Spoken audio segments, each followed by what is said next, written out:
ang pangkaraniwang chichiryang makikita sa mga lansangan sa Kamaynilaan. Kinakalakalang chichiryang ito sa mga bus terminals, mga palengke, sa mga motorista at pasaherong naiipit sa trapiko. Pantawid gutom ang chichiryang ito na kilala sa tawag na fish crackers. Dahil mura't abot kaya sa bulsa, madaling bilhin ng mga kabataang estudyante sa mga eskwelahan.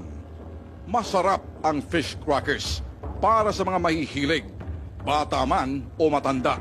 Subalit, ang hindi alam ng karamihan sa atin ay kung paano nakakadiri at nakakabaliktad sikmura ang pagluto nito sa loob ng isang kolorom na pabrika. Pasintabi na lang sa mga mahihinang sikmura, makikita mga totoong eksena sa loob ng pabrika. Swerte naman, pasado ang aming undercover at agad itong inilibot sa loob. Sa unang tingin, pangkaraniwan ang mga tanawin sa loob ng paggawa ng chichirya.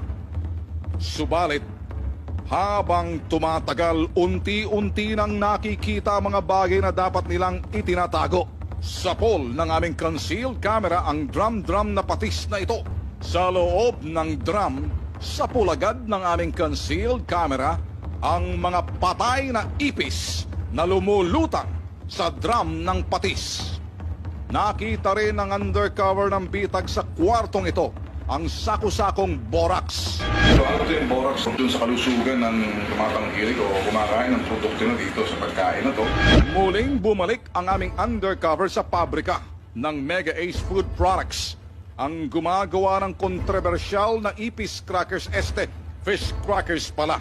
Tinuruan ng isa sa mga trabahador ang aming undercover kung paano ang paggawa ng malilamnam na fish crackers.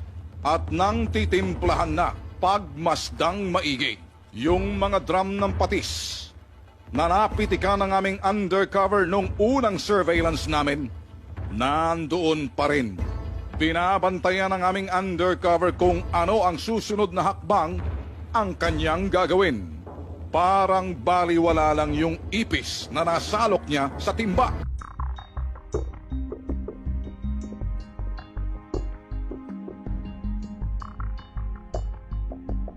Nung ibubuhos na yung timba na may lamang patis, abay, gumamit pa ng strainer. Sinasala ang mga patay na ipis nang huwag itong mapasama. O nga naman, ebidensya yan kaya't kunting ingat. Strainer lang ang katapat nang huwag mabisto na mga suki.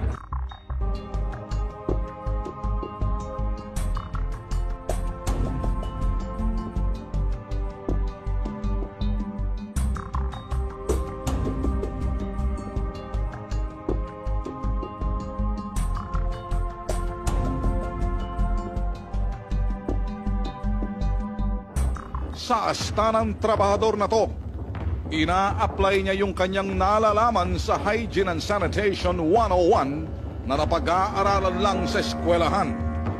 Binalot ng plastik ang kanyang mga kamay nang huwag marumihan ang mga binibilad na fish crackers. Pero suot naman ang kanyang tsinelas at itinatapak sa mga pinapatuyong fish crackers.